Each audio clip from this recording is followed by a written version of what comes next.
Throughout most of the 19th century, the wristwatch was a piece of jewelry worn by women. Men carried pocket watches.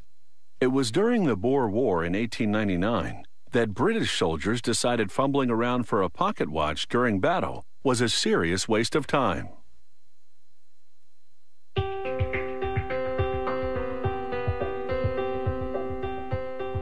The tools of the trade haven't changed much since pocket watches ruled the day. In this Swiss workshop, the mechanisms are meticulously handcrafted, just like they were centuries ago. The watchmaker starts by polishing parts to a mirror finish. He mixes lavender and almond oils with a diamond paste. He extracts a part called the cage from its storage solution, sets it in the paste, and polishes it against a zinc block.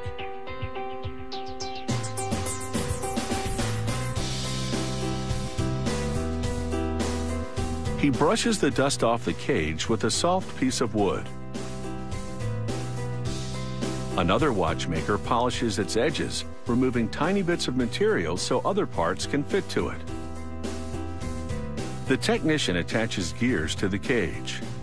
These gears are the balance and escape wheels. He fixes the gears on tiny rubies because they don't wear down easily. The second half of the cage completes this mechanism called the tourbillon.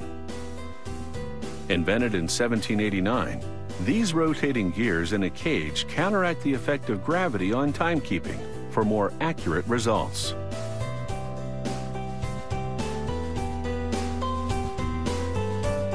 The watchmaker now magnifies the assembly and projects the image onto a screen to confirm that the gears and levers are interacting correctly. Next, he secures a wound-up spring in a barrel. This is the main spring that powers the gears of the watch. He dips a pin in some grease and uses it to lubricate the spring. Then he caps the mainspring with a cover and tamps it down with a special tool. He carefully positions the barrel in its slot on the main plate.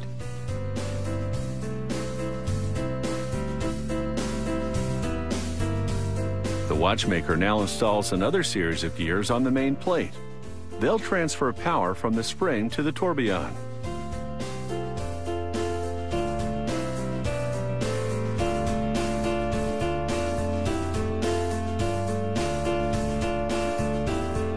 He attaches a bridge to the gears to act as a pivot as they turn.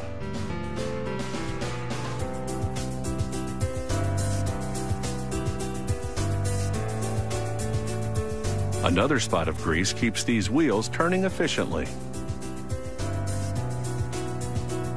With the spring barrel and its transmission gears assembled, production now reaches a critical moment. He places the mechanism in a holder that makes it easier to install the tourbillon.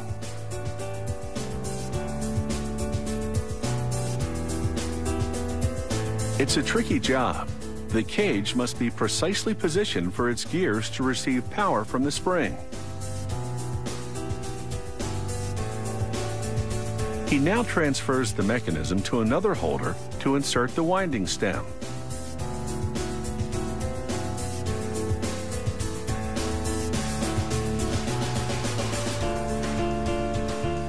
Next, he engraves a circular pattern onto a bridge plate. This high-end finish is called perlage.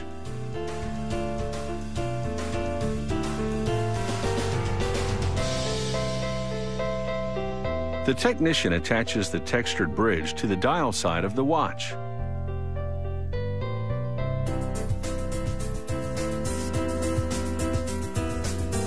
He assembles more gears and a numbered wheel to the bridge. These gears will provide the date information for this timepiece.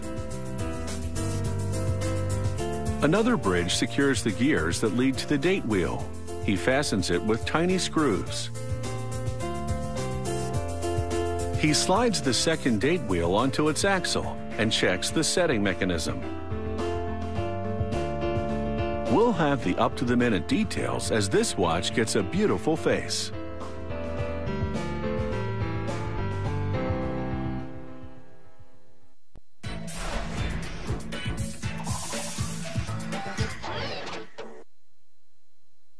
Even in the age of digital and electronic wristwatches, the mechanical watch has an appeal that's timeless. Some are among the most complex in the world and can cost in the six-figure range. At that price, time is truly a luxury.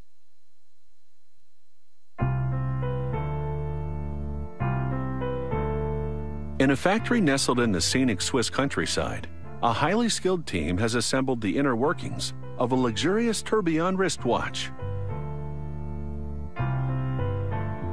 Now, a watchmaker fits the handcrafted face onto the mechanisms. Using a special tool, he presses the hands onto an axle at the center of the watch. This enables him to set the time and date.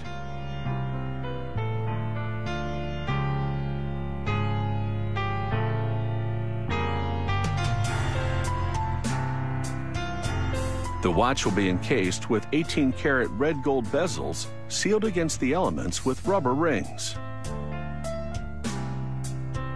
He now fastens the middle casing to the mechanism, then completes the installation of the winding stem and crown.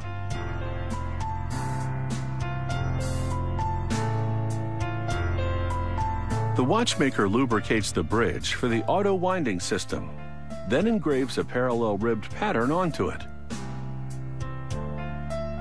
This adds visual interest to the bridge, making this luxury watch look good inside and out.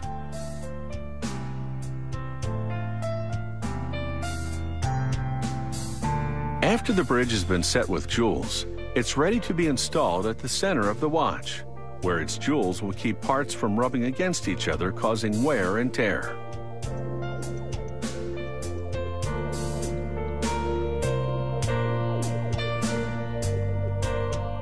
An artist now engraves the rotor that's to be attached to the bridge.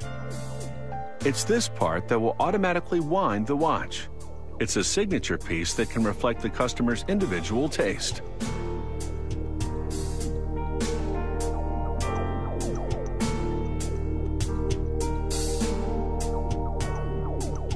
This stylish-looking rotor is now ready to be secured to the bridge. Once installed, even the slightest movement will cause this rotor to oscillate, and that action winds up the mainspring of the watch.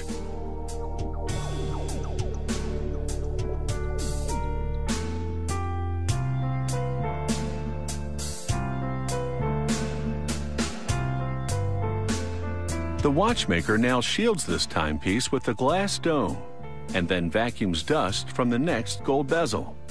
He carefully cleans this clear sapphire window because even the tiniest speck of dirt could cause the watch to fail. He snaps the front bezel onto the watch. Then, using a special device, he presses the bezel to secure it. This action also squeezes the rubber ring between the bezel and the watch to create a waterproof seal. This watch will now be water resistant to a depth of nearly 330 feet. The back casing screws into place so it can be removed for maintenance work during the life of the watch. Using a special tool, he tightens the casing to just the right tension. He then inspects the watch to confirm that the rotor moves freely within the case. Next up is a computer analysis of the mechanism. A device holds the watch and simulates wrist movements, while the computer evaluates its accuracy.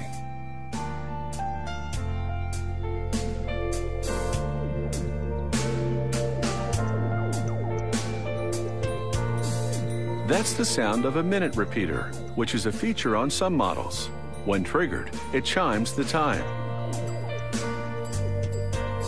And now this watch takes the plunge into a container of water.